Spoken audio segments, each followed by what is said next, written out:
Le escondí a mi esposo que me saqué la lotería. Sí, me gané $847,000 con un raspadito que compré en la gasolinera cuando venía de regreso del trabajo. Un martes cualquiera. Estaba en el coche, en la cochera de la casa, rascando el boleto antes de bajarme, y de repente todos los números coincidían. Tuve que revisarlo como 6 veces porque, neta, sentía que estaba viendo mal. Me temblaban las manos cuando entré. Greg, mi esposo, estaba cocinando y preguntándome cómo me había ido en el día. Yo nomás le dije que bien y me metí al cuarto. Lo escuché llamándome, pero le puse seguro a la puerta y me apuré a marcar a la oficina de la lotería. Me dijeron que firmara el boleto luego y que tenía 180 días para ir a cobrar el premio. El motivo por el que lo oculté es simple. Greg y yo llevábamos 8 años juntos y el tema del dinero siempre había sido nuestro talón de Aquiles. Compraba cosas que ni al caso, como un set de palos de golf de $3,000 cuando de por sí traíamos atraso en la hipoteca, o le prestaba a su hermano que nunca nos pagaba nada. Todo el tiempo peleábamos por eso, así que decidí no decirle. Suena mal, pero así fue. Ese viernes pedí el día en el trabajo por enferma y fui sola a las oficinas de la lotería. Ya después de impuestos, me quedaron como $520,000. Me preguntaron si quería salir en una foto para la publicidad y obvio les dije que ni al caso. Abrí una cuenta en un banco que está del otro lado de la ciudad, uno que Greg ni sabe que existe, y deposité todo ahí. Al principio, seguí con mi vida como si nada. Trabajo, casa, cena, tele. Greg ni se imaginaba nada, pero después me empezó a entrar la idea de todo lo que podía hacer con esa lana y se me fue complicando el asunto. El techo de la casa tenía 2 años con goteras y Greg siempre decía que el mes que viene lo arreglamos, pero ese mes nunca llegaba. Total que llamé a los del techo y les pagué $8,500 en efectivo para que lo arreglaran mientras Greg estaba en el trabajo. Cuando llegó y vio el techo nuevecito, se puso todo alterado. ¿De dónde sacaste $8,000? Me preguntó como 1000 veces. Le solté que mi mamá nos había dado el dinero como adelanto de Navidad. En ese momento le habló a mi mamá para agradecerle y yo, bien rápida, le tuve que mandar un mensaje para que siguiera la mentira. Ella me cubrió, aunque después me marcó y me dijo, ¿qué traes entre manos? Luego el coche de plano dejó de servir, ni prendía ya. El mecánico dijo que la transmisión estaba muerta y que salía más caro arreglarlo que comprar otro. Greg empezó a buscar un carro baratito, de $6,000, que seguro se nos iba a descomponer rapidísimo. Yo fui, compré una sub seminueva, de 3 años, por $28,000 en efectivo. La llevé a la casa y la estacioné en la entrada. Greg salió, vio la camioneta y se quedó en shock. ¿De quién es ese coche? Es nuestro, le contesté. ¿De dónde sacaste $28,000? Le inventé que había estado ahorrando mis quincenas en una cuenta secreta porque quería sorprenderlo. Se la creyó, pero, la neta, se le notaba que le molestó que le ocultara algo así, y yo bien que me di cuenta de la ironía. Todo empezó a salirse de control. Pagué todas las tarjetas. $14,000. Le dije que lo del bono del trabajo. Compré electrodomésticos nuevos cuando los otros dejaron de servir, y le aseguré que estaban de oferta. Reservé unas vacaciones a México y le inventé que las gané en una rifa. Mi mamá dejó de cubrirme después de lo del techo. Me dijo que ya le parara las mentiras o le contara todo a Greg, que esto ya se estaba saliendo de las manos. Pero no podía. Llevábamos años sufriendo por dinero y, ahora que podía arreglar las cosas, no pensaba dejar pasar la oportunidad. La semana pasada, Greg llegó temprano y yo andaba al teléfono con un contratista pidiendo cotizaciones para el baño. Colgué en friega, pero él alcanzó a escuchar. ¿Quién era?, me preguntó. Nadie. Llamada de spam. Eso no sonó a spam. Parecía que hablabas del baño. Agarró mi teléfono de la barra y se me olvidó bloquearlo. Todavía tenía abierta la app del banco, pero no la cuenta conjunta, sino la otra, donde siguen los $387,000. Greg se quedó viendo la pantalla, palideció. Me volteó a ver y dijo, a tu mamá le di $50,000 el mes pasado. Sentí el estómago hasta los pies. Él temblando continuó. Me llamó llorando, que iba a perder la casa. Me suplicó que no te dijera porque te ibas a enojar. Así que fui y le pedí un préstamo a mi hermano. De esos que si no pagas te mandan a alguien. Llevo días queriendo decirte que ahora debemos $75,000 con intereses. ¿Y tú tenías todo esto aquí guardado? Justo en ese momento entró la camioneta de su hermano a la cochera y las luces iluminaron toda la sala. Greg seguía con mi celular en la mano, la app del banco brillando como si fuera una bomba a punto de explotar. Nadie se movía. En momentos así el tiempo se estira, todo se siente lento y clarito. Se escuchaba el goteo de la llave del fregadero, la misma gotera de siempre, y la respiración agitada de Greg. Mi propio corazón casi sonando en los oídos. Los faros seguían ahí, apuntando directo a la casa, como si nos echaran la culpa por todo. Pensé en el raspadito, el banco, el techo, el coche, las vacaciones, todo lo que oculté. Cada decisión la tomé por protegerme, cuidar mi dinero y mi derecho de decidir sin que Greg metiera mano. Y míranos ahora, bien expuestos. Se escuchó cómo azotaban la puerta de la camioneta. Luego otra, 2 personas. Greg, dije, apenas con voz. ¿De qué tipo de préstamo me estás hablando? No dijo nada, solo dejó mi teléfono en la barra, despacito, como si le diera miedo que explotara, y fue a abrir la puerta. Lo seguí, sintiendo las piernas flojas. Por el vidrio esmerilado se veían 2 sombras, una grande, otra más grande todavía. Greg abrió incluso antes de que tocaran. Vance, su hermano, estaba ahí afuera. Junto a él venía un tipo que ni conocía, cabeza rapada, cuello grueso, camiseta polo toda apretada en los brazos, de esos brazos que fácil te rompen un palo de escoba. Buenas noches, Greg, dijo Vance con una sonrisita nada amigable. Era la sonrisa de un gato antes de saltar sobre su presa. Me pareció buena idea pasar con Keller para platicar sobre nuestro trato. A Vance lo había visto como unas 12 veces en todos estos años. Reuniones familiares, fiestas de Navidad, la clásica carne asada. Siempre se veía como cualquier otro. Tal vez un poco más listo, puede ser. Demasiado seguro de sí mismo, pero nunca dio la impresión de ser peligroso. Según él, tenía una consultoría o algo así, pero Greg nunca entraba en detalles cuando le preguntaba. Ahora sí entendía por qué era tan reservado. Ahora veía muchas cosas más claras. Greg se hizo a un lado y les abrió paso. Yo tenía muchas ganas de gritarle, de preguntar por qué dejaba que esa gente entrara a la casa un martes a las 7:30 de la noche, pero se me cerró la garganta. Después de todo, era su hermano, su familia, y yo era la que traía mis propios secretos. ¿Con qué cara le reclamaba algo? Vance simplemente pasó junto a mí sin siquiera saludar. Keller, el grandote, me asintió apenas. Se puso a escanear la sala como si estuviera checando inventario, y se detuvo en la pantalla de 65 pulgadas que acababa de comprar el mes pasado, la misma que le dije a Greg que era una oferta de Black Friday atrasada que apenas había llegado. Bonito lugar, soltó Keller, con una voz inesperadamente suave. ¿Hablamos en la cocina?, preguntó Greg, intentando parecer tranquilo, pero con el sudor ya marcándole las sienes. Claro, claro. Vance se fue directo a la cocina como si estuviera en su propia casa. Celia puede pasar, dijo. Esto también le concierne, ¿no? Busqué la mirada de Greg, pero él no quiso cambiarme la mirada. Terminamos todos parados alrededor de la isla, la misma donde esa mañana preparé el desayuno, donde hacía la comida de los niños cuando todavía la necesitaban, donde Greg y yo platicamos de nuestras vidas 8 años seguidos de casados. Vance se apoyó en la barra y fue directo. Así estuvo la cosa, Greg. Hace 6 semanas viniste buscándome porque urgía 50,000 pesos. Dijiste que tu suegra estaba por perder su casa. Todo muy sentimental, muy urgente, una emergencia familiar. Sentí un frío en el estómago. 6 semanas, justo 2 después de que gané la lotería. 2 después de que se armó todo el relajo. Soy hombre de familia, siguió Vance. Ayudé a mi hermano, le presté el dinero con un interés justo, 20%, capitalizable cada mes. Muy razonable, considerando el riesgo, 20% mensual. Y eso que solo tomé una clase de finanzas en la universidad, pero hasta yo sabía que ese interés era de agiotistas. El acuerdo fue pago total en 90 días, dijo Vance. Llevamos 42. No has pagado ni un peso, Greg. Ni siquiera intereses. Ya sé, respondió Greg, con la voz cascada. Estoy en eso. Solo necesito más tiempo. Tiempo, repitió Vance y se rió sin ganas. El tiempo es dinero, hermano. Cada día que no pagas, crece la cuenta. Ahorita ya debes 68,000. Para la próxima semana, 72. Hice las cuentas en la cabeza. Así íbamos a llegar fácil a más de 100,000 en los 90 días. Por 50,000 prestados. No puedes hacer eso, dije de pronto. No pensé antes de hablar. No es legal. Eso es usura. No puedes cobrar así. Vance me vio como si fuera una niña diciendo algo tierno en la mesa de los grandes. Celia, cariño, ¿viste algún contrato? ¿Firmaste algo? ¿Esto fue con un banco? Miré a Greg y con su cara me dijo todo. Fue un préstamo entre hermanos, contestó Vance. De palabra, sin cuentas, sin papeles, sin nada, sin leyes. Solo confianza. Sonrió más amplio. ¿Y sabes qué pasa cuando se rompe la confianza? Keller se acomodó apenas, no más lo suficiente para recordarnos que ahí estaba. Tengo dinero. Me salió sin pensarlo. Puedo pagarte esta noche, de una vez. Greg me volteó a ver en corto. Vance se levantó una ceja. ¿En serio? Tomó una silla y se sentó cruzando la pierna, como si fuera a echar chisme a gusto. Cuéntame más. Celia, preguntó Greg. ¿Qué haces? Estoy arreglando esto, dije. Tomé mi celular del mostrador donde Greg lo había dejado. La app del banco seguía abierta. Tengo $387,000 en esta cuenta. Te transfiero los 68,000 ahorita y aquí queda. Vance frunció los ojos. Primero a Greg y luego a mí. Qué curioso, porque Greg me dijo que estaban apretados, que a duras penas pagaban la hipoteca, que por eso necesitaba el préstamo. No sabía del dinero, dijo Greg. Su voz era de cartón. Me acabo de enterar, justo antes de que llegaras. Vance chifló bajito. Qué frío eso de tener cuentas escondidas, Celia. Bien frío. Se paró de la silla. Pero sí cambia el panorama. Te pago, repetí. 68,000 y se acabó. ¿Ves? Aquí está el asunto. Vance se me acercó. Ni rápido ni amenazando, solo avanzó. Soy hombre de negocios, y como tal veo aquí una oportunidad. ¿Qué oportunidad?, le pregunté. Tienes $387,000 que tu marido ni sospechaba. O sea, nadie sabía. No hay registros, no hay huella, nada. Y veo que te quieres deshacer del problema rápido. Se detuvo a menos de 1 metro de mí. Traía una loción cara que olía fuerte. ¿Y si digo que la deuda ahora son $200,000? Soltó Vance. ¿Intereses? ¿Multas? ¿Cargos? Eso es de lo más normal en mi mundo. Estás loca, repliqué. No puedes. Puedo hacer lo que quieras, Celia. Así pasa cuando no hay contrato. No hay reglas. No hay ley. Volteó a ver a Keller. Nadie aquí que no trabaje para mí. Greg dio un paso y le pidió. Ya, Vance, por favor. Ella dijo que te iba a pagar. Déjalo en 68 y ya. Vance solo levantó la mano sin siquiera voltear. Estoy hablando con tu esposa, Greg. La esposa que te ocultó casi $500,000 y dejó que pidieras dinero con 24 puntos de interés cuando pudo haber ayudado desde el inicio. Se me quedó viendo. ¿Cómo se siente eso, Greg? Saber que ella te vio sufrir semanas, desvelarte, ir conmigo casi rogando, cuando tenía todo para arreglar el asunto en una cuenta secreta. No quise verle la cara a nadie. Creo que 200,000 es justo, dijo Vance, por las molestias, por la preocupación, por el drama que se viene, y sonrió.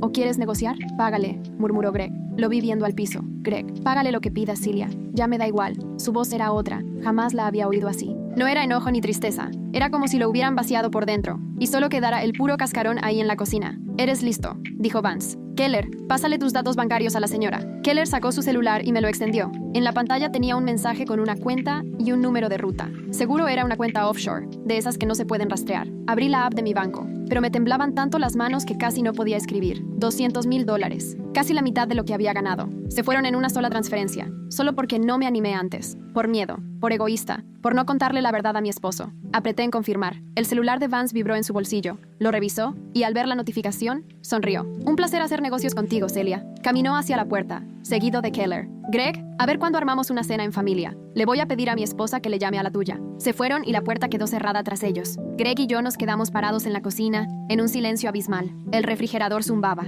Afuera pasó un coche. En algún lugar de la calle se escuchó un perro ladrar. «Greg», dije al fin, «puedo explicarlo». Se rió, pero fue una risa amarga. Más bien un ruido atorado en el pecho. ¿Explicar qué? ¿Que te ganaste la lotería y nunca me dijiste nada? ¿Que me viste volverme loco tratando de ayudar a tu mamá y no dijiste ni media palabra? ¿Que me dejaste ir a pedirle dinero a mi propio hermano? Su voz se quebró. «A mi propio hermano». Celia, tú sabías perfectamente quién era él. Siempre lo has sabido. Yo ni siquiera tenía idea de que estabas haciendo todo esto. Jamás mencionaste nada del préstamo. No te dije nada porque no quería preocuparte. No te lo conté porque pensé que estábamos juntos en esto, los dos luchando por salir adelante. Dio tal golpe a la barra que hasta el frutero se movió. Pero no era así, ¿verdad? Solo estabas mirándome, esperando a ver cómo lo resolvía yo solo. Eso no es justo. ¿Justo? Volvió a reírse, sarcástico. ¿Ahora quieres hablar de justicia? ¿Qué tiene de justo guardarte $500,000 sin decirle nada a tu marido por 6 meses? ¿Qué tiene de justo mentirme todos los días en la cara? ¿El techo, el carro, las vacaciones? Yo juraba que por fin teníamos suerte, que las cosas por fin se nos habían dado. Y todo el tiempo tú solo jugabas a la casita, a hacerte la pobre, a burlarte de mí. Jamás había visto a Greg mirarme así. En 8 años, con todas las broncas que hemos tenido, por dinero, por su familia, por todo, nunca me había sentido una extraña a su lado, su enemiga. Tenía miedo, dije, y hasta a mí me sonó patética la excusa. Ya sé cómo eres con el dinero. Tenía miedo de que te lo gastaras todo en cosas que no sirven. Los palos de golf, los negocios de tu hermano, los amigos que nunca te pagan. ¿Y entonces qué hiciste? Lo gastaste en la casa, en nuestro carro, en las vacaciones. ¿Y eso en qué es distinto? Porque era para el bien de los dos, porque eran decisiones inteligentes, porque estaba mejorando la vida de los dos. Pero sin mí, su voz apenas se escuchó. Sin tomarme en cuenta, decidiste sola cómo gastar $300,000 y ni una sola vez me preguntaste mi opinión. Caminó al refri, agarró una cerveza, la abrió y la tapa la aventó al fregadero. «Mi mamá en serio necesitaba el dinero, ¿verdad?», le pregunté. No podía dejar de pensar en eso desde que lo dijo. Greg le dio un buen trago antes de contestar. «Sí, sí lo necesitaba. Tu mamá iba a perder la casa. Eso sí era cierto. Entonces, ¿por qué no me lo pidió ella? Porque te conoce, Celia. Sabe que ibas a preguntar, que ibas a pedir papeles, que de seguro te ibas a ir tú misma al banco.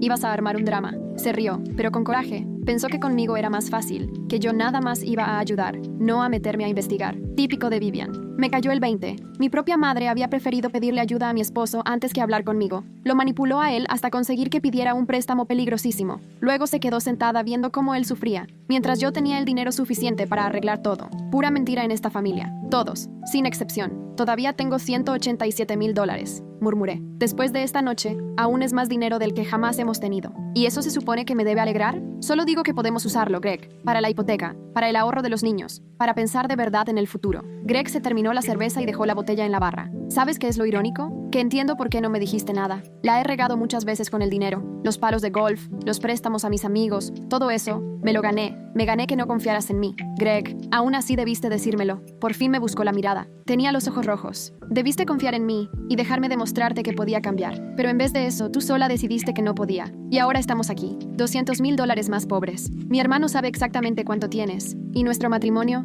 No terminó la frase. No hacía falta. ¿Y ahora qué vamos a hacer?, pregunté. No sé. De verdad no sé. Agarró sus llaves. Estaban colgadas junto a la puerta. Me voy a quedar con un amigo esta noche. Necesito pensar. Por favor, no te vayas, Celia. Se detuvo en la puerta pero no volteó. Llevo 6 semanas sin dormir bien, acostado junto a ti, pensando cómo decirte que te metí en una deuda de $75,000. 6 semanas de pesadillas, imaginando a Keller apareciéndose cuando tú estás sola en la casa. 6 semanas tratando de buscarle salida a esto para no perderlo todo. Por fin se dio la vuelta. La luz del porche le iluminó la cara y noté arrugas que no le había visto nunca. ¿Cuándo envejecimos tanto? Todo ese tiempo, dijo, todo ese tiempo tú tenías la solución en la bolsa. Bastaba una llamada, un cheque, y preferiste dejarme ahogarme solo. Salió y cerró la puerta. Me quedé sola en la cocina, la misma donde celebramos ascensos, cumpleaños y aniversarios, donde nuestros hijos aprendieron a caminar, tiraron su primer vaso, escondieron su primera boleta. Me quedé viendo el celular. La app del banco seguía abierta. 187,243,67. Hace menos de 3 meses no tenía nada, y ahora tenía casi $200,000 y un esposo que tal vez jamás vuelva a confiar en mí.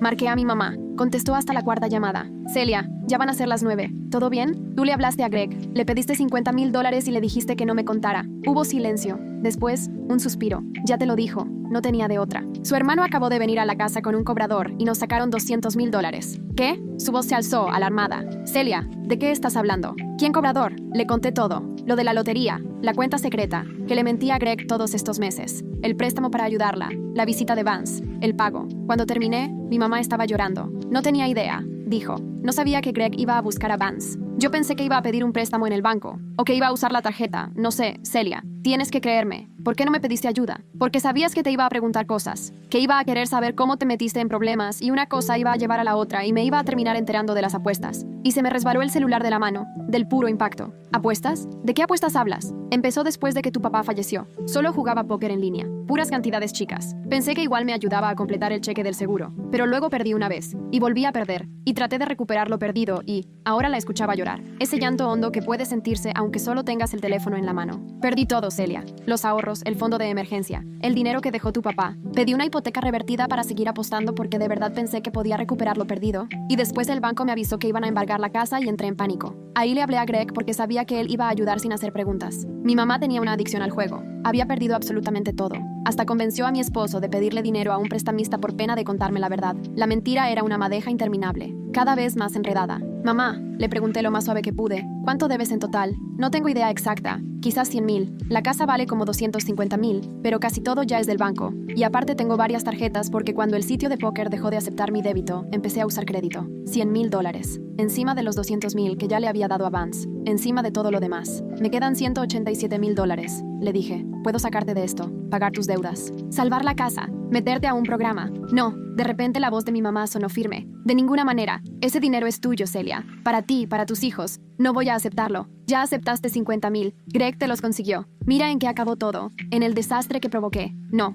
yo veré cómo le hago. Declararme en bancarrota, mudarme a un depa, lo que sea. Pero no voy a dejar que eches a perder tu matrimonio, solo por arreglar mi desastre. Platicamos casi 1 hora más. Me fue contando cómo se le empezó a salir todo de las manos. Al principio eran $20 por mano, luego ya apostaba 500, después hasta 2,000, y llegaba a jugar hasta el amanecer porque estaba segura que la siguiente mano iba a arreglar todo. Exactamente la lógica que yo usé con el dinero de la lotería. Una compra más, una mejora más, una mentira más, nada más para mantener la calma. Tal vez no poder decir la verdad nos venía de familia. Cuando colgué eran casi las 11, y Greg ni mensaje ni llamada. No sabía si eso era mejor o peor que estarnos gritando. Me puse a limpiar la cocina aunque no lo necesitaba. Metí los platos al lavavajillas, limpié las superficies otra vez, solo para tener algo que hacer con las manos mientras mi cabeza daba vueltas. A la medianoche me fui a acostar al cuarto, que estaba vacío. Las sábanas seguían oliendo al perfume de Greg. Me quedé mirando el techo, haciendo cuentas en la oscuridad. 520,000 de la lotería, menos 8,500 que costó el techo, menos 28,000 del carro, menos 14,000 de las tarjetas, menos las vacaciones, menos los electrodomésticos, menos todos los gastos chiquitos, que según yo eran necesarios, que iban a mejorar la vida, o que de todos modos Greg se los hubiera gastado. 387,000 antes de esa noche,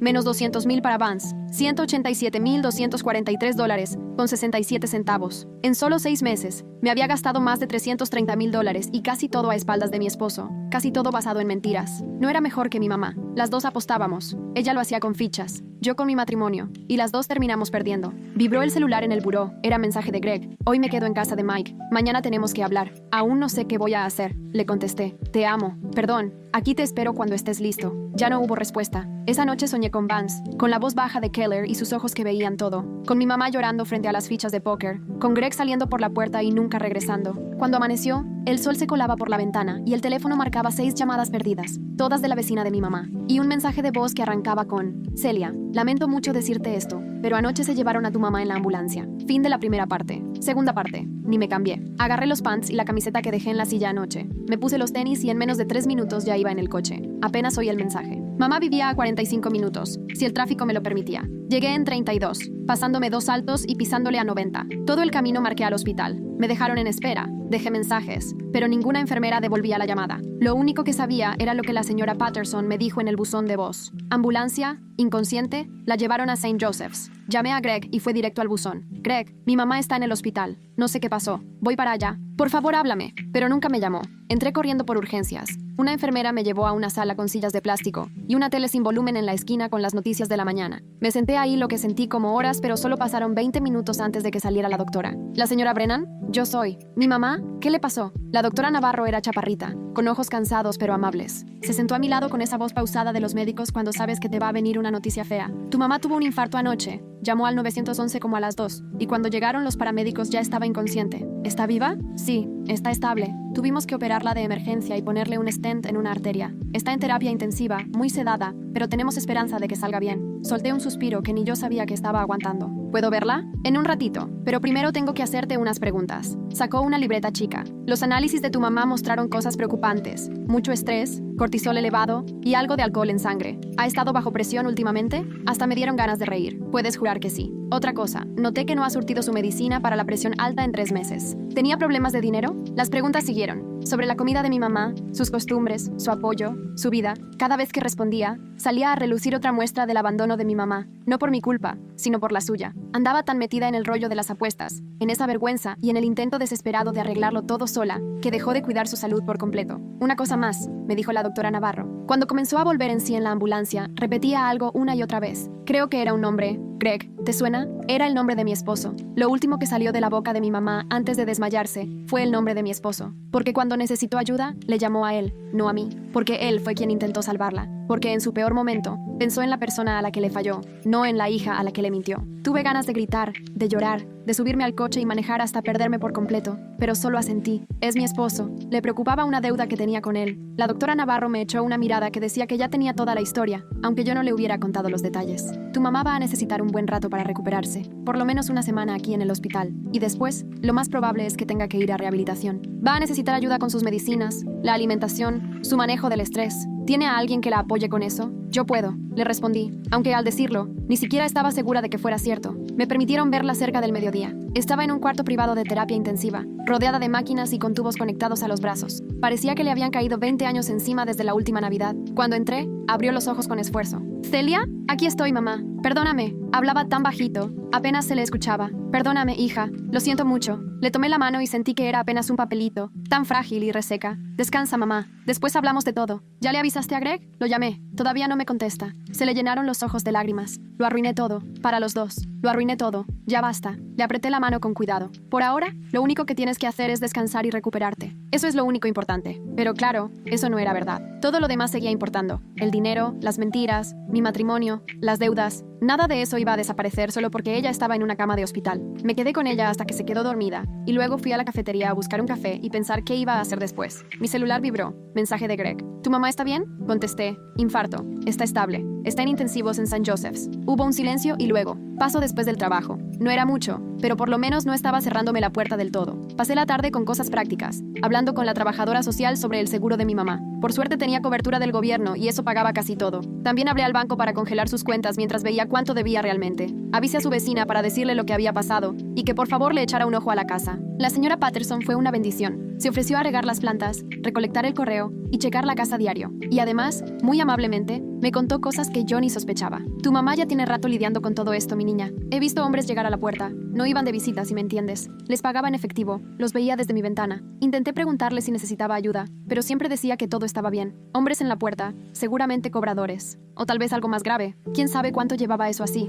¿6 meses? ¿Más? No quise seguir preguntando. Pero 6 meses, justo desde que se murió mi papá, justo cuando todo su mundo se fue para abajo y se refugió en el juego para aguantar. Le agradecí a la señora Patterson y colgué. Después regresé al cuarto de mi mamá. Me senté junto a su cama y me la quedé viendo, preguntándome qué otra cosa podía salir mal. Greg llegó como a las 6, todavía vestido de trabajo, con pantalón khaki y una camisa polo azul con el logo de la empresa. Se veía agotado. ¿Cómo está? Estable. Si sigue igual de bien, mañana la pasan a piso. Asintió. Se guardó las manos en los bolsillos y miraba el cuarto, evitando mi mirada. No vengo a pelear, dijo por fin. Solo quería asegurarme de que estuviera bien. Lo sé. Se acercó a ver dormir a mi mamá. Me llamó llorando. diciendo que iba a perder la casa, que era un problema con el banco y que necesitaba efectivo para arreglarlo. Me pidió que no te dijera nada porque le daba mucha vergüenza. Estaba apostando, póker en línea. Se quedó sin nada y no sabía cómo decírmelo. Greg cerró los ojos. Ya lo sé. Me enteré anoche, después de que te fuiste. La llamé para reclamarle por meterte a ti en todo esto y acabó diciéndome la verdad. ¿Ella ya sabe lo del infarto? O sea, ¿sabe qué lo causó el estrés? ¿Las mentiras? Todo eso. Creo que sí. Greg al fin me vio. Tenía los ojos rojos, pero no sabía si era del llanto, del cansancio o de la luz del hospital. Quiero estar enojado contigo, dijo. Estoy enojado contigo, pero después de ver esto, de ver lo que provocan los secretos y las mentiras, no quiero que acabemos igual tú y yo. Eso no nos va a pasar. No puedes prometerlo. No después de lo que hiciste. Lo sé, pero puedo intentar cambiar. Podemos intentarlo los dos. Ya no dijo nada más. Solo se quedó parado, manos en los bolsillos, viendo el cuerpo frágil de mi mamá en esa cama de hospital enorme para ella. Hablé con mi hermano. Soltó de repente y sentí que se me congelaba la sangre. ¿Vance? Hay más, pero sí, Vance. Greg caminó hasta la ventana y se quedó mirando el estacionamiento. Le dije que ya sabía de los otros 130,000, que intentó sacarte mucho más de lo que debía. ¿Y qué te dijo? Se rió. Dijo que así es el negocio, que debía haber leído la letra chiquita. Greg apretó la mandíbula. Le advertí que si volvía a aparecerse por la casa, iba a llamar a la policía. ¿Y si harían algo? ¿Quién sabe? Igual y no, pero me quedé más tranquilo diciéndolo. Se volteó a verme y me soltó algo curioso. Dijo que ya sabía lo de la lotería. Sentí que el estómago se me iba hasta los pies. ¿Cómo? Aparentemente,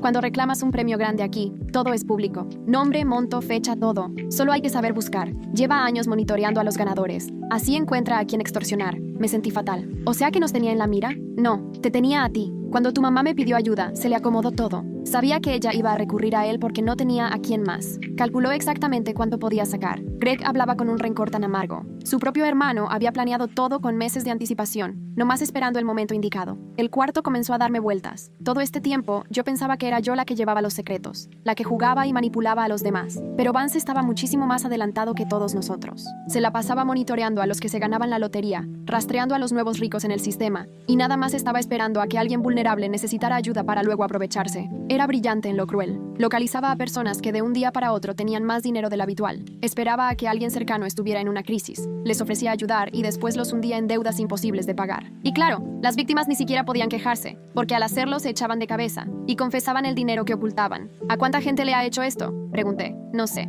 a muchos, contestó Greg, que fue directo a la mesa de la cocina y se dejó caer en la silla, exhausto. Una vez, en una carne asada de la familia, me dijo que en 10 años había hecho más dinero que mi papá en toda su vida. Pensé que estaba presumiendo, exagerando. Ahora creo que hasta se quedó corto.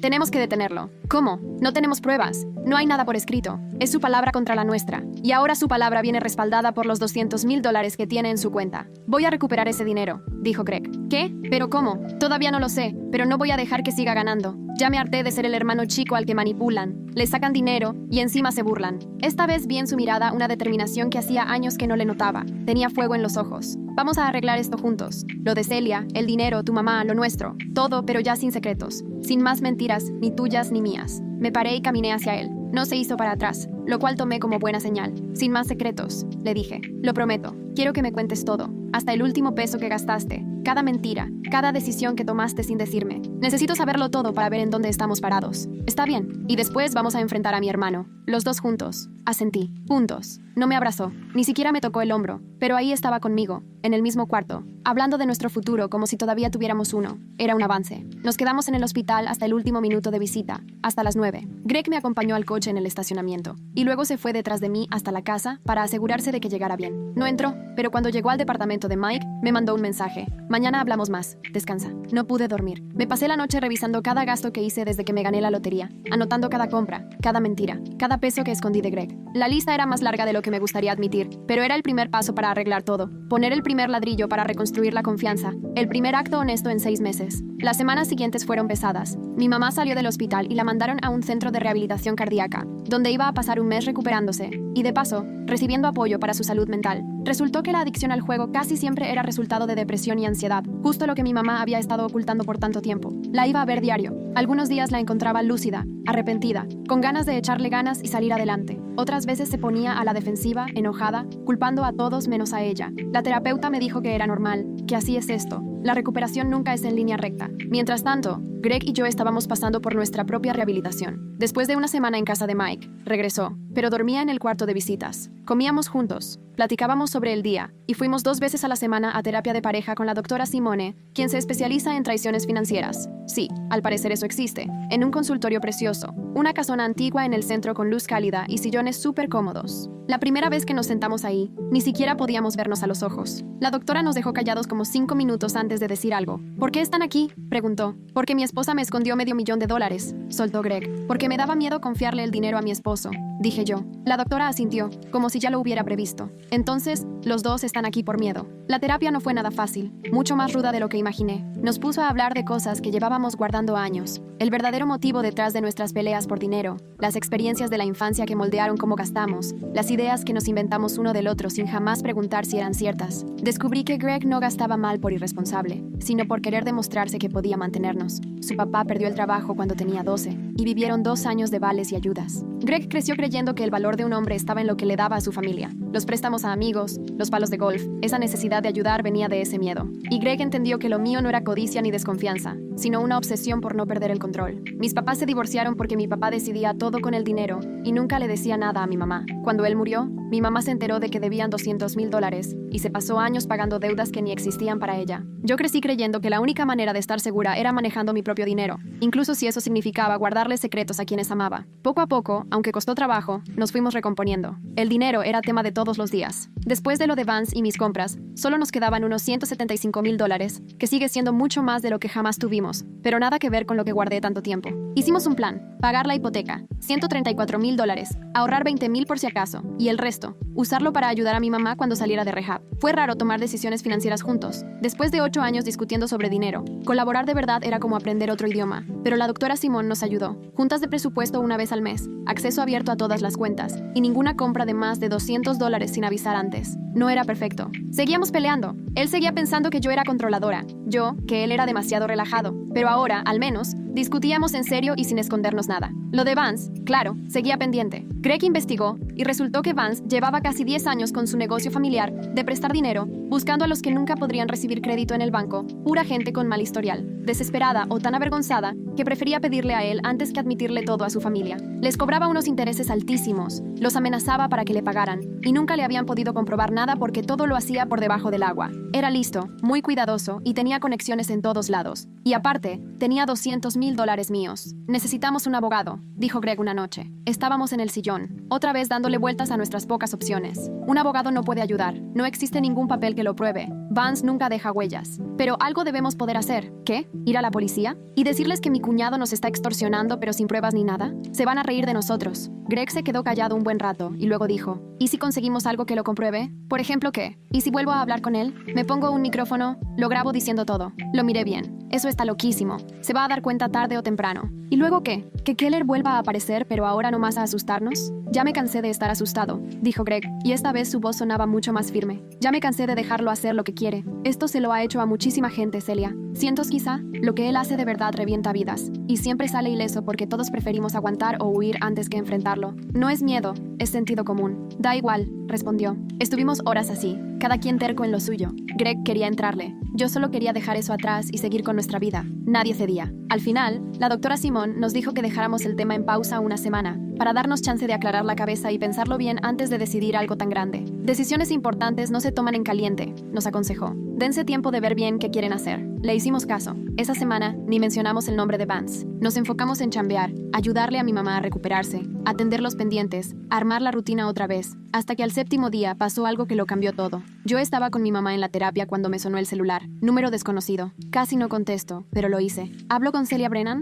¿Quién habla? Soy Rachel Vázquez, reportera del Tribune. Estoy trabajando en una investigación sobre préstamos abusivos aquí en la ciudad, y su nombre salió relacionado con el de Vance Holloway. Tengo entendido que usted es su cuñada. Me salí rápido al pasillo con el corazón acelerado. ¿De dónde sacó mi número? De registros públicos. Su nombre aparece ligado al de él. Rachel hablaba serio, pero se notaba genuina. Sé que esto es muy de repente, pero llevo investigando a Vance 6 meses. Varias fuentes me señalaron que él y su esposo han sido extorsionados para sacarle una suma considerable. Me gustaría saber si está dispuesta a hablar y contar su historia, de manera oficial. Me apoyé en la pared, con la cabeza dando vueltas. Una reportera, investigando a Vance, ya sabiendo parte de lo que nos hizo. Necesito hablarlo con mi esposo antes. ¿Puedo marcarte después? Por supuesto. Pero Celia, Rachel hizo una pausa. Tengo a otras 15 personas listas para dar su testimonio. Tu caso serviría mucho para lograr que pague por lo que hizo. Todo lo que les pasó a ustedes, él se lo ha hecho a muchos más. Ellos también merecen justicia. Anoté su número y colgué. Lo primero que hice fue llamar a Greg. No tienes idea de lo que acaba de pasar. Le solté. Fin de la segunda parte. Tercera parte. Greg y yo quedamos con Rachel Vázquez en una cafetería del centro unos días después. Era una mujer joven, muy lista y con un aire práctico, justo como las periodistas de las pelis cuando investigan algo grande. Llevaba un chorro de papeles, registros de juicios, bancarios y testimonios de otras víctimas. En 6 meses había armado un caso contra Vance que a lo nuestro le hacía ver como un simple regaño escolar. Lleva más de 12 años haciendo esto, nos explicó mientras ponía los documentos sobre la mesa. Empezó con conocidos, prestando con intereses altísimos. Después fue subiendo de nivel. Busca a gente vulnerable, viudas, divorciadas, personas apenas saliendo de una emergencia médica, gente desesperada y avergonzada, que no va a pedir ayuda ni a decir nada.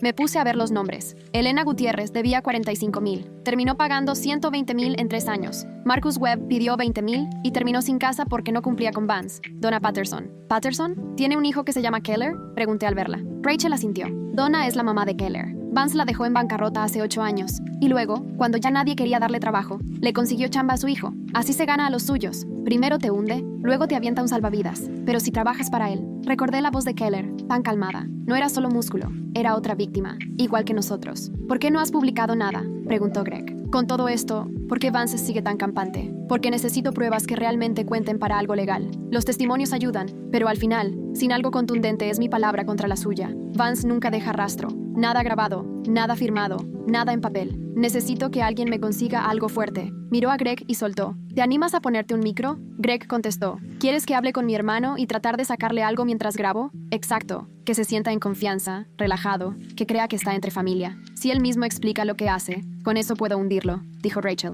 Eso está peligrosísimo, le dije. Si Vance se entera, no sé qué podría hacer. No va a pasar, contestó, y nos enseñó una pluma que también grababa, sin cables ni nada raro. Grababa a la perfección hasta 10 metros. No levantaría sospechas. ¿Y si sí se da cuenta?, preguntó Greg. Si algo va mal, te retiras y ya. No forces. Es solo una plática normal y te vas. Pero por lo que sé, Vance es presuntuoso. Le encanta presumir. Si le das tantita cuerda, él mismo se va a poner la soga. Greg y yo cruzamos miradas. Eso era justo lo que él quería. Por fin responder. Que Vance pagara. No solo quedarnos de brazos cruzados, pero era justo lo que yo más temía. ¿Podemos pensarlo un par de días?, pregunté. Claro, dijo Rachel mientras guardaba los papeles. Solo te aviso. Vaya lo que vayan a hacer. Esta historia va a salir. Ya tengo suficientes testimonios. Pero tu esposo, siendo el hermano, sería la pieza clave. Eso haría que este tema ya no quede solo aquí. Podría llegar a ser una denuncia seria. Nos dejó su tarjeta y una carpeta de documentos para que los viéramos. Greg y yo nos quedamos un buen rato en esa cafetería, sin hablar mucho, solo procesando todo. Quiero hacerlo, dijo al final. Ya lo sé, pero no si no estás de acuerdo. Esto es de los dos. Lo hablamos antes de decidir cualquier cosa grande, le respondí, y me le quedé viendo. Ese fue el hombre que le pidió dinero a un prestamista de mala fama para sacar a mi mamá del apuro. El mismo que vivió 6 semanas muerto de miedo, sintiéndose culpable y solo porque yo fui demasiado egoísta para contarle la verdad. El que seguía a mi lado, que no dejaba de intentarlo, que luchaba por nuestro futuro a pesar de todo lo que yo había hecho. No estoy en contra, respondí despacio. Solo tengo miedo. Es distinto. Lo sé, pero tener miedo no es motivo para no hacer lo correcto. Greg tomó mi mano. Era la primera vez que volvía a tocarme desde que se enteró del dinero. Su palma, cálida y conocida, olía a casa. Juntos, dijo él. Juntos. El plan fue tomando forma en las 2 semanas siguientes. Rachel entrenó a Greg en qué decirle a Vance, cómo sacarle plática y qué temas podrían hacerlo abrirse. Practicamos en casa. Yo fingía ser Vance y Greg decía sus líneas. Estás muy tieso, le advertí después de uno de los ensayos. Parece que te las estás memorizando. Porque sí me las estoy memorizando. No puedes llegar así con Vance. Se va a dar cuenta que algo traes. Tienes que ser natural, relajado, como si nada más estuvieras echándote una chela con tu hermano. ¿Cómo quieres que me relaje si mi hermano es un agiotista sin escrúpulos? Finge. Si pudiste actuar normal 6 semanas mientras las deudas te ahogaban, puedes aparentar relajación media charla. La oportunidad llegó antes de lo esperado. Se acercaba el cumpleaños 40 de Vance y su mamá quiso hacer una fiesta familiar en su casa, obligatoria para todos los Holloway. Está perfecto, dijo Rachel en cuanto Greg se lo contó. Ambiente familiar, hay alcohol, todos se van a relajar. Seguro le agarras de buenas y está más abierto. ¿Y si no suelta nada? Pues lo intentamos después. No vamos a jugarnos todo a una, pero esta es la mejor chance para amarrarlo. El sábado fue la fiesta. Yo no estaba invitada. Nunca me llevé con la esposa de Vance y, después de la extorsión, mi presencia levantaría sospechas. Así que Greg fue solo, con la pluma grabadora prendida en la camisa. Rachel se estacionó 2 calles más allá, monitoreando el audio desde una van de vigilancia. Yo me quedé en casa, tratando de no volverme loca. A cada rato revisaba el celular. Nada de Greg, nada de Rachel, solo silencio y el reloj avanzando lentamente. Después de 3 horas, sonó el teléfono. ¡Lo logramos!, gritó Rachel emocionada. Tenemos todo. Resultó que Vance sí era el presumido que Rachel sospechaba. Después de unas cervezas y rodeado de familia pensando que ahí nunca le iban a hacer nada, empezó a contar a detalle su negocio. Le puso nombre a varias víctimas, me contó Rachel mientras escuchábamos el audio en su laptop. Explicó cómo fijaba sus tasas, cómo cobraba y hasta cómo escogía a quién acercarse. Incluso se jactó de los $200,000 que le sacó a la ingenua esposa de Greg, palabras textuales. Además, narró al menos otros 3 préstamos que todavía estaba cobrando. Escuché la voz de mi cuñado, tan seguro y tranquilo, contando cómo extorsionó a decenas de personas durante más de 10 años, cómo arruinó vidas sin perder el sueño y cómo veía aprovecharse del miedo ajeno solo como buen negocio. Se me helaron las manos, no de miedo, sino de coraje. ¿Y ahora qué?, pregunté. Ahora escribo mi historia y sale el domingo. Luego entrego todo a la fiscalía. ¿Van a meterlo a la cárcel? Está difícil. La usura aquí solo es falta administrativa, pero algunas de sus maneras sí pueden ser extorsión, que ya es delito serio. Por lo menos va a tener demandas civiles de todas las víctimas que se animen a denunciar. Y si le va mal, cargos penales que podrían mandarlo varios años a la cárcel. Greg no dijo nada en toda la conversación. Cuando Rachel se fue, lo encontré en la terraza, mirando al jardín. ¿Cómo te sientes?, pregunté. Como si hubiera traicionado a mi hermano. Él te traicionó primero. Lo sé, y por eso se siente peor, suspiró. Pero sigue siendo mi hermano, Celia. Crecimos juntos, jugábamos en este mismo patio cuando éramos niños. Y ahora voy a ser el culpable de que su vida se derrumbe. Me senté junto a él. Su vida se está derrumbando por lo que él hizo, no por ti. Tú solo vas a asegurarte de que tenga consecuencias. ¿Así te sentiste tú? Cuando me ocultabas el dinero, ¿también sentías que me protegías? Me dejó helada con su pregunta. No es lo mismo, ¿no? Tú guardaste secretos porque creías que era lo mejor. Yo voy a sacar la verdad porque pienso lo mismo. Al final, los dos tomamos decisiones por otros sin consultarles. Vance nos extorsionó, le dije. Le hizo daño a decenas. Esto no es por querer creerse más listo. Es por detener a alguien que sí es peligroso. Ya lo sé, murmuró Greg, frotándose la cara. Solo, no dejo de pensar en qué va a decir mi mamá. En la cena de Acción de Gracias, en las fiestas, en todas esas cosas familiares que ya nunca van a ser iguales. ¿Alguna vez lo fueron? No respondió, pero lo sabíamos. Los Holloway ya se habían roto desde mucho antes, y Vance se encargó de eso. La historia se publicó el domingo siguiente, en plena portada de la sección Metro. Prestamista abusivo queda al descubierto. Empresario local acusado de extorsionar cientos de miles de dólares a gente vulnerable. Rachel armó una nota perfecta, imposible de ignorar. Mencionó a Vance y a sus víctimas. Citó largos fragmentos de lo que grabó Greg, claro,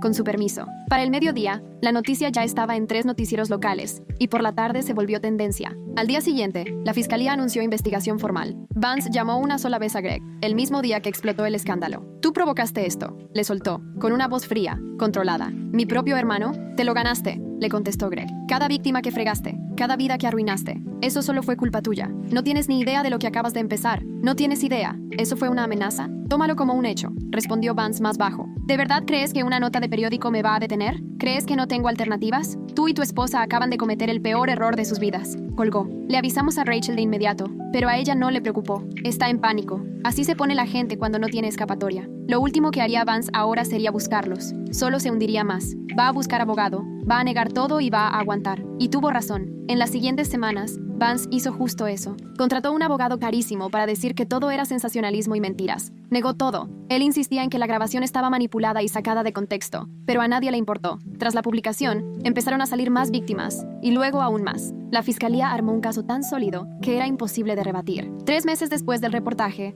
arrestaron a Vance Holloway y le imputaron 12 cargos de usura, 4 de extorsión y 2 de intimidación criminal, con una fianza de $500,000 que no pudo pagar. Su esposa le pidió el divorcio mientras él seguía preso esperando el juicio, y la mamá de Greg se negó a dirigirle la palabra durante medio año. Sus demás hermanos estaban divididos. Algunos pensaban que Greg había hecho lo correcto, otros sentían que había traicionado a la familia. Pero las víctimas de Vance, ellas mandaron tarjetas, flores, incluso fueron a nuestra casa para darnos las gracias. Elena Gutiérrez, la señora que terminó pagando $120,000 por un préstamo de $45,000, abrazó a Greg en la cocina y se soltó llorando. Me devolviste la vida, le dijo. Yo pensé que le iba a estar pagando por el resto de mi vida. Después llegaron las demandas civiles, 17 víctimas, todas representadas por un mismo despacho. Demandaron a Vance por daños que superaban los $2 millones.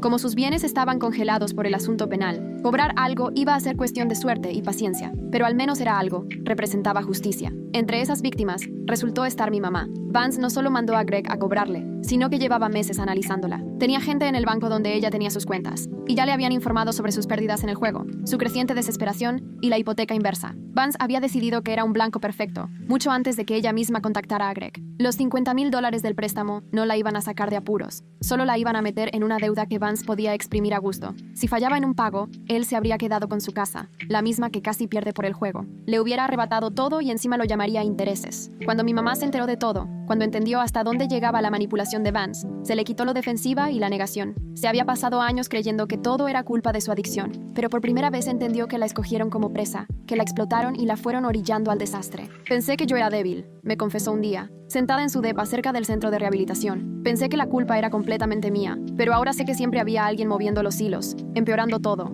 Eso no justificaba que jugara, no lo justifica, pero sí explica por qué cada vez que sentía que iba mejorando, algo se venía abajo. Cada vez que intentaba salir del hoyo, algo acababa por empujarla de regreso. Negó con la cabeza. No digo que todo haya sido culpa de él. Yo tomé mis decisiones, malas decisiones, pero él se encargó de que me aplastaran. Desde ahí empezó a tomar su recuperación en serio. Empezó a ir a las juntas de jugadores anónimos. Me dejó ayudarla a organizar su presupuesto, a manejar mejor su dinero. Un día, sentadas en su depa, me confesó, estuve a punto de perderlo todo por el puro orgullo y por no pedir ayuda. Ya no quiero seguir así. Y yo tampoco. El juicio duró 4 semanas. Greg testificó el día 12 y yo lo miraba desde la galería, mientras respondía preguntas sobre el negocio de su hermano, su infancia y el famoso préstamo que lo metió en todo esto. Ese tribunal no tenía nada que ver con las series de abogados de la tele. Era mucho reporte aburrido, papeles, objeciones, cosas que ni entendía. Pero el día que Greg subió al estrado, se sintió el peso del momento. Hasta el aire se puso denso. La fiscal, una abogada llamada Victoria Chen, lo fue llevando paso a paso. ¿Cómo le pidió el dinero a Vance? ¿En qué términos?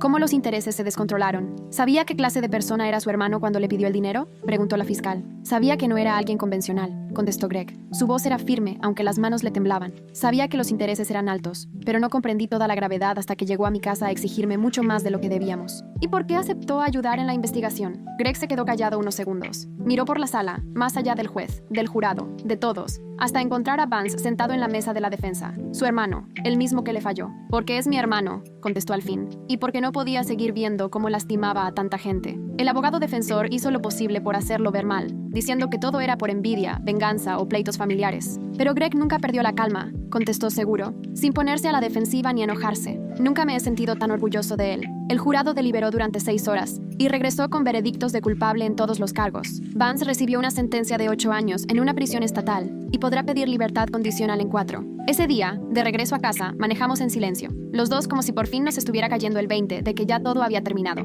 Y sinceramente, ninguno sabía bien qué sentir. ¿Estás bien? Me animé a preguntar. No sé. ¿Y tú? Tampoco. Extendió su mano y me tomó la mía. Así seguimos todo el camino de regreso. Juntos, con miedo, pero acompañados. Esa noche pedimos pizza. Nos pusimos a ver películas feas y no mencionamos a Vance, ni el juicio, ni nada de eso. Solo estuvimos ahí, compartiendo espacio como 2 personas que sobrevivieron algo horrible. Ya casi era medianoche cuando Greg volteó y me dijo, te perdono. Me quedé en shock. ¿Qué? El dinero, la lotería, las mentiras. Llevo meses y meses queriendo perdonarte, pero no podía. Algo se me atoraba. Pero al ver a mi hermano hoy, ver las consecuencias de todo lo que hizo, me di cuenta de que lo tuyo fue por miedo, lo suyo, por codicia. No es lo mismo. Igual, debí contarte. Sí, pero entiendo por qué fue. Me apretó la mano. Y ya estoy listo para seguir adelante, pero de verdad, no solo aparentar que todo está bien. Quiero que construyamos algo nuevo juntos. Se me salieron las lágrimas. Me encantaría, pero con una condición. ¿Cuál? Sonrió. Vamos a consultar a un asesor financiero, alguien fuera de la familia, que nos ayude cuando no estemos de acuerdo sobre el dinero. Me reí. De verdad me reí por primera vez en meses. Hecho. No resolvimos todo por arte de magia esa noche. Recuperarse no es lineal. La doctora Simón nos lo repitió 1000 veces, pero algo sí cambió. El peso que traíamos encima y que casi termina con nuestro matrimonio, por fin empezó a irse. 6 meses después, estábamos mucho mejor que en años. Los $175,000 que nos quedaron después de pagar la hipoteca y ayudar a mi mamá, seguían creciendo en una cuenta de inversión de bajo riesgo, que nos recomendó nuestro nuevo asesor financiero, Harold, un contador bastante aburrido, pero súper confiable. Mi mamá volvió a vivir sola, en un departamento más chiquito y cerca de nosotros. Iba 2 veces a la semana a las reuniones de jugadores anónimos y, desde el infarto, no había vuelto a apostar. Todos los domingos cenábamos juntos. Greg y yo renovamos nuestros votos, sin hacerle al cuento. Nada de ceremonias grandes ni dramas familiares. Solo nosotros, nuestros mejores amigos de testigos, y un intercambio simple de promesas en el jardín de la casa, que por fin ya era nuestra. Prometo decirte la verdad, le dije, aunque duela, sobre todo cuando más duela. Y yo prometo escucharte, dijo él, aunque a veces no quiera oírlo. No éramos perfectos, todavía discutíamos. Él seguía diciendo que yo era demasiado aprensiva con el dinero, y yo pensaba que él era demasiado dejado para ahorrar. Pero aprendimos algo. El matrimonio no es cuestión de perfección, sino de sinceridad, de enfrentar los problemas de frente, en vez de salir huyendo. El dinero de la lotería que estuvo a punto de acabarnos, al final nos salvó. No por el efectivo, que para entonces ya casi no quedaba, sino porque nos obligó a encarar todas las mentiras que nos habíamos contado, entre nosotros y a nosotros mismos. Nos desarmó para poder reconstruirnos más fuertes. La semana pasada volví a la gasolinera donde había comprado el boleto ganador, hace casi 2 años. Mismo lugar, misma caja, la misma cajera aburrida de siempre. De puro impulso compré otro boleto. Lo raspé ahí mismo en el coche, igual que antes, y me gané $8. Me dio risa. Manejé de regreso y le conté a Greg. También se rió. ¿Compramos más?, me preguntó de broma. ¿Le seguimos apostando al premio mayor? Creo que esa emoción ya fue suficiente para toda la vida, le dije. Sí, me abrazó. Creo que tienes razón. Nos gastamos los $8 en helado, 2 conos, uno de chocolate y otro de vainilla, y nos los comimos sentados en una banca del parque cerca de la casa, viendo cómo se iba metiendo el sol. Pero claro, la vida no se arregla tan bonito. No de verdad. 3 semanas después de ese atardecer perfecto, con helado y todo, mi teléfono sonó a las 6 de la mañana. Era mi mamá, llorando. Es Vance, me dijo. Ya lo soltaron antes de tiempo, por buena conducta. Me senté tan rápido en la cama que hasta sentí que casi me truenó el cuello. ¿Qué? Se supone que tenía que estar encerrado al menos 4 años. Parece que la cárcel estaba llena. Soltaron a varios que no eran considerados peligrosos. Lo dejaron salir ayer, no peligroso. Como si amenazar, extorsionar y destrozar vidas no contara como algo grave. Como si mandar a Keller a nuestra casa a hacernos la vida imposible no fuera violencia. Greg ya estaba despierto, mirándome mientras yo intentaba digerir la noticia. Vance ya está fuera, le dije. No contestó, solo se levantó y se quedó parado viendo la luz que entraba por la ventana, como buscando respuestas en la nada. ¿Qué hacemos?, le pregunté. Nada. Su voz era fría. Ya cumplió. Legalmente ya es libre. Pero nada. Se giró hacia mí. Pasamos 2 años de nuestra vida sufriendo por él. El juicio, los testimonios, el drama con la familia. Se acabó. Ya no es asunto nuestro. ¿Y si regresa? Ya veremos qué hacer si eso pasa. Pero no vamos a vivir con miedo cada día. Justamente eso es lo que él quisiera. Ojalá yo pudiera tener la calma que aparentaba Greg. Lo conozco demasiado bien. Le noté la tensión en los hombros y el coraje guardado en la mirada. En el fondo, estaba igual de preocupado que yo, solo que no lo demostraba. Las primeras semanas después de que Vance salió estuvieron tranquilas. Demasiado tranquilas. Yo seguía esperando algo. Una llamada, que tocaran la puerta, una amenaza en el buzón. Pero por más que pasaban los días, no pasó nada. Rachel Vázquez, la reportera que sacó la historia desde el principio, nos contactó para avisarnos que lo estaba rastreando. Vance se fue a vivir con su mamá, que parece que lo perdonó mientras estuvo preso. No podía acercarse a ninguna de sus víctimas. Esa era una de las condiciones para su libertad, pero Rachel quería que estuviéramos al pendiente. Si trata de comunicarse, anoten todo y llamen en chinga a su oficial de libertad condicional, nos dijo. Con eso, lo regresan a la cárcel. Nosotros tomamos precauciones. Otra vez cambiamos las chapas, pusimos cámaras de seguridad y avisamos a los vecinos para que estuvieran al tiro ante cualquier cosa rara. Pero la vida siguió. Yo volví a la oficina, Greg también. Seguíamos cenando con mi mamá los domingos y teníamos terapia con la doctora Simón los miércoles. Vida normal, o al menos tan normal como se podía. 6 semanas después de que Vance salió, llegué a la casa y había un coche estacionado enfrente. Un sedán plateado, nada raro a simple vista, pero había alguien adentro y no se bajaba. Me quedé sentada en mi carro, mirando. El del sedán tampoco se movía. No veía el teléfono, ni leía, ni nada de lo que normalmente hace la gente cuando espera. Solo se quedaba ahí, mirando hacia la casa. Le hablé a Greg. Hay alguien afuera espiando la casa. ¿Cómo que hay alguien? Hay un carro enfrente y alguien lleva mínimo 15 minutos sentado ahí. ¿Puedes ver quién es? Entrecerré los ojos. Los vidrios del sedán estaban medio polarizados, pero alcancé a distinguir una silueta. Creo que es hombre, grandote, pero no alcanzo a ver bien. ¿Le llamo a la policía? No está haciendo nada ilegal, solo está ahí en su carro, contestó Greg, molesto. Tómale una foto a las placas y métete. No lo enfrentes. Le hice caso. Tomé la foto y entré rápido, cerrando con seguro. El coche se fue como 1 hora después y nunca logré ver al conductor. Al día siguiente estuvo igual. Regresó. Misma rutina. Simplemente viendo. Al tercer día me cansé. Crucé la calle y toqué la ventanilla. Bajaron el cristal y era Keller, cara a cara. Se veía muy diferente a la última vez. Más flaco, más viejo. Esa presencia intimidante de hace 2 años que llenaba toda mi cocina, ahora se notaba apagada. Señora Brennan, me dijo con esa voz suave de siempre. Ya me imaginaba que algún día se acercaría a usted. ¿Qué está haciendo aquí? Vigilando. Quiero asegurarme de que estén bien. ¿Cómo dice? Keller miró alrededor, como cuidando que no hubiera testigos. ¿Puedo explicarle? Por favor, no me quito mucho tiempo. Todo mi instinto me gritaba que saliera corriendo, que llamara a la policía, a Greg, a quien fuera. Pero hubo algo en su voz, algo cansado, triste, que me hizo dudar. Tienes 5 minutos, le dije, y voy a grabar esto. Saqué el celular y abrí la grabadora. Keller no protestó. Desde que terminó el juicio, empezó. Desde que Vance se fue a la cárcel, yo lo perdí todo. Perdí el trabajo, claro, porque trabajaba para él. También mi departamento, porque ya no me alcanzaba para la renta. Y la poca reputación que tenía, porque todo el mundo sabía que yo era su golpeador de confianza. Soltó una risa amarga. Tampoco es que tuviera buena fama, la verdad. ¿Por qué me está contando esto? Porque les debo una, a usted y a su esposo. Me miró directo a los ojos. Su declaración mandó a Vance a la cárcel. Las pruebas que presentaron dejaron claro todo lo que hacía. Y ya que él cayó, por fin pude zafarme. ¿Zafarte? De su control. ¿Sabes lo que le hizo a mi mamá? Asentí, porque Rachel ya me había contado esa historia. Vance me tuvo amenazado 8 años. Haz lo que te digo o termino de arruinarle la vida, me decía. Pero cuando lo metieron preso y perdió toda su influencia, sus amenazas dejaron de pesar. O sea, ahora eres libre. Eso parece. Entonces, ¿por qué rondas mi casa? Porque Vance ya salió también. y lo primero que va a querer es recuperar lo que perdió. Eso significa buscar a quienes se lo quitaron. Sentí un hueco frío en el estómago. ¿Te ha contactado? ¿Te ha amenazado? No directamente. No es tonto. Sabe que su oficial lo sigue de cerca. Pero me siguen quedando conocidos de los tiempos viejos. Hay gente que me debe favores y me cuentan que Vance planea algo. No sé qué sea, pero sé que los involucra a ustedes. ¿Por qué tendría que creerte? Keller se encogió de hombros. No tendrías por qué. Fui su matón 8 años. Ayudé a hacerle daño a gente. No espero que me perdonen ni que confíen en mí. Solo intento. Se quedó pensando en la palabra. Supongo que reparar un poco. Mínimo avisarles. Me pareció un buen inicio. Me quedé en la banqueta con el celular en la mano, tratando de asimilar todo. Hace 2 años Keller me había dado pavor. Era como tener un arma humana lista para disparar a donde Vance apuntara. Ahora solo se veía agotado, vencido, humano. ¿Y qué planeas hacer exactamente? Pregunté. ¿Vas a estar parado afuera de mi casa todo el día? Si es necesario. No pienso dejar que haga daño otra vez, menos a quienes lo mandaron a la cárcel. Esto es una locura. Seguramente. Casi se le escapó una sonrisa. La cordura nunca ha sido mi fuerte, la verdad. Regresé con Greg y le conté todo. Al principio no me creyó. ¿Keller? ¿De todos va a ayudarnos? Pero cuando le mostré la grabación y escuchó el cansancio y arrepentimiento en su voz, empezó a dudar. Hay que avisarle a Rachel, dijo. Si Vance anda tramando algo, ella debe enterarse. A Rachel le interesó el tema de Keller. Jamás lograron probarle algo. Vance siempre fue muy cuidadoso. Nunca ponía nada a su nombre. Pero él lo sabe todo, digamos. Si está dispuesto a cooperar, tal vez podamos armarle otro caso. ¿Otro caso? Pero Vance ya cumplió su condena. Por lo de antes, sí. Pero si está planeando algo nuevo, tal vez podamos pararlo antes de que haga más daño. Rachel quedó en ver a Keller en su oficina. Greg y yo preferimos no ir, por seguridad y porque iba a ser demasiado personal. Después nos marcó para ponernos al tanto. Me dijo que Keller dio varios nombres, ex socios, posibles víctimas, hasta policías a los que Vance le pagaba. Si aunque sea la mitad de lo que dijo Keller es verdad, Vance busca reiniciar todo. ¿Qué hacemos? Documentar todo, esperar a que haga su movimiento y entonces atraparlo. Pausó un momento. Pero hay algo más, algo que Keller no quiso decirme hasta estar solos conmigo. ¿Qué cosa? Que Vance anda hablando de tu mamá. Sentí el corazón en la garganta. ¿Mi mamá? ¿Por qué? Culpa de todo lo que pasó. Que si ella no hubiera necesitado dinero, Greg no se habría acercado a él. Que si Greg no lo buscaba, tú no te habrías metido. Y así hasta que terminó en prisión. Rachel bajó el tono. Keller dice que Vance tiene esa idea clavada,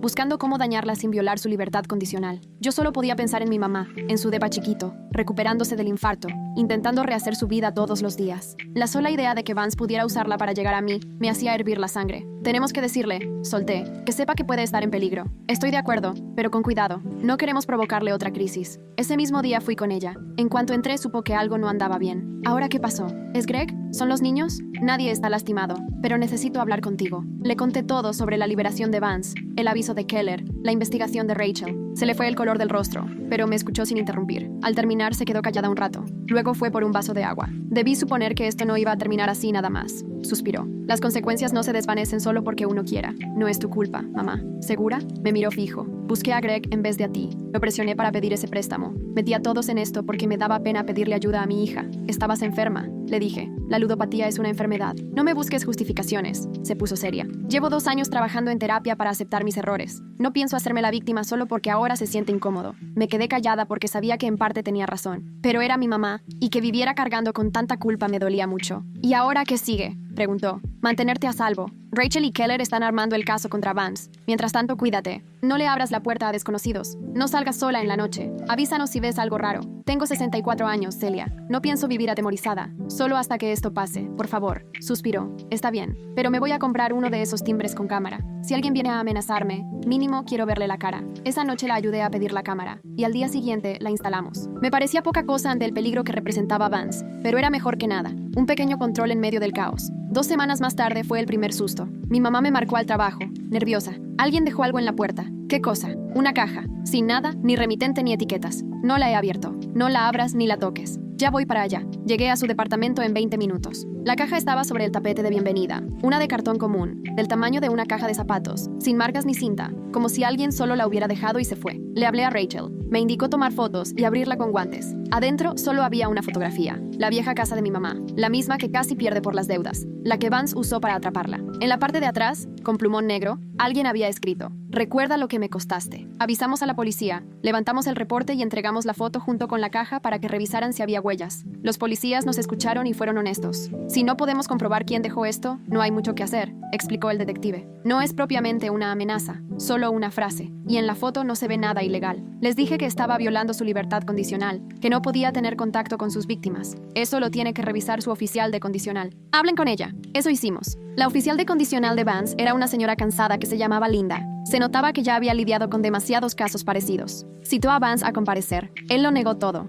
Dijo que ni siquiera había estado cerca del edificio de mi mamá y que no sabía de qué hablábamos. Está mintiendo, le dije a Linda. Probablemente, pero no tengo cómo demostrarlo. No hay huellas en la caja, ni testigos, ni cámaras que muestren nada. La verdad, esto me enoja. Esta gente ya sabe cómo jugarle al sistema. Niegas todo hasta que te pescan en el acto. Y mientras tanto mi mamá tiene que vivir con miedo. De verdad lo siento, pero no puedo hacer nada más. Esa noche volvimos a casa sintiéndonos totalmente impotentes. Vance estaba jugando con nosotros y no había manera de evitarlo. Pero Keller no pensaba rendirse. 3 días después llegó a la casa con una carpeta llena de papeles. Ya sé cómo lo está haciendo, soltó. Vance está usando a un amigo suyo, uno que conoció en la cárcel, Richie Tarrant. No tiene ninguna relación contigo ni con tu familia, así que nadie sospecha si anda por aquí. ¿Y eso de qué nos sirve? Yo conozco a Richie y él me debe un favor. Los ojos de Keller se veían determinados. Si consigo que declare y cuente que Vance le pagó para dejar la caja, ya podríamos denunciarlo por romper la condicional. ¿Y crees que Richie se va a atrever a voltearse? Le tiene miedo a Vance. Sabe que solo lo usa y que tarde o temprano lo va a dejar tirado. Solo necesita saber que hay otra opción. Greg y yo nos cruzamos miradas. ¿Qué necesitas de nosotros?, preguntó Greg. Nada, solo déjenme encargármelo. Les aviso cualquier cosa. Keller guardó sus papeles. Yo les aviso. Y se fue. Greg y yo nos quedamos ahí, en la cocina donde Vance nos había chantajeado 2 años antes, tratando de digerir lo que pasaba. ¿Confías en Keller?, pregunté. ¿En él? No, pero tengo claro que odia más a Vance que a nosotros. Greg se talló la cara. Esto es absurdo. Estamos dejando nuestra seguridad en manos de un ex matón para librarnos de un criminal. ¿Tenemos otra alternativa? No me contestó. Los dos sabíamos la respuesta. Keller cumplió. En menos de una semana ya tenía grabaciones de Richie Tarrant, confesando que Vance le soltó $500 por llevar la caja a la casa de mi mamá. También tenía estados de cuenta de una cuenta secreta de Vance, donde retiraba el dinero para seguir fastidiándonos. Rachel llevó esas pruebas a la fiscalía y ellos las turnaron directo a la Junta de Libertad Condicional. 3 días después arrestaron a Vance por romper sus restricciones. Ahora sí, nada de salidas antes de tiempo, ni reducción de pena por buen comportamiento. Esta vez el sistema sí se puso serio. Lo mandaron de vuelta a cumplir lo que le faltaba de sentencia, más 18 meses extra por la violación, 4 años y medio más de cárcel. Cuando saliera, Greg y yo ya íbamos a estar en plena adultez. Si algún día teníamos hijos, ya estarían hasta en la primaria, y mi mamá tal vez ya ni estaría. Pero eran 4 años y medio de paz, de poder dormir tranquilos, de volver a respirar. Al día siguiente de que se llevaron a Vance, Keller vino a buscarnos una última vez. Ya está, se acabó, nos dijo. Vance no los va a molestar otra vez. ¿Y tú qué vas a hacer ahora?, le pregunté. No estoy seguro. Supongo que empezar de cero, buscar trabajo decente, quizá irme de la ciudad. Hizo una pausa. Existe un programa para exconvictos que quieren dar vuelta a la página. Te ayudan a conseguir empleo, dónde vivir, empezar de nuevo. Estoy pensando en inscribirme. Deberías hacerlo, le dijo Greg. Y fue la primera vez que lo escuché decirle algo así. Por lo que vale, lo siento, por todo lo que les hice, por haber estado metido en todo esto. Keller nos vio directo a los ojos. Sé que las disculpas no arreglan nada, pero quería que lo supieran. Y se fue. Nunca volvimos a verlo. A veces pienso en Keller. Me pregunto si sí pudo lograrlo. Si encontró ese trabajo, ese departamento, esa vida diferente. Si alguna vez consiguió dejar atrás a la persona que era. Ojalá que sí. No porque crea que se haya ganado el perdón. La verdad ni sé si puede ganarse, pero sería la prueba de que la gente puede cambiar, que sí es posible mirar todo lo feo que hiciste y decidir construir algo bueno. Eso tratamos de hacer Greg y yo. Eso seguimos intentando. La lana de la lotería ya se está acabando. Lo poco que quedó después de Vance, después de la recuperación de mi mamá, después de volver a empezar, lo invertimos. No es mucho, pero va creciendo, lento pero seguro. Tenemos un asesor financiero que se llama Harold y es tan aburrido como su nombre. Cada mes tenemos juntas para ver el presupuesto. A veces se ponen tensas, a veces hasta discutimos, pero siempre logramos ponernos de acuerdo. Nuestro matrimonio está más fuerte que nunca. Ahora sí lo hemos construido sin secretos, solo con honestidad.